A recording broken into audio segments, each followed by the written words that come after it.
¿Sabías que en Australia hay pájaros que provocan incendios a propósito?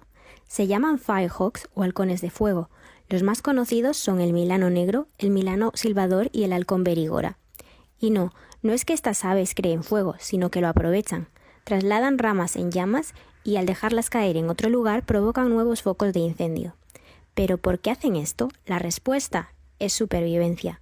Cuando el fuego obliga a otros animales como roedores, reptiles, murciélagos, anfibios, otras aves o insectos a abandonar su refugio, los firehawks tienen la comida asegurada.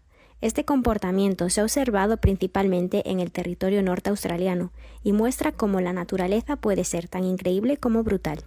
¡Chao!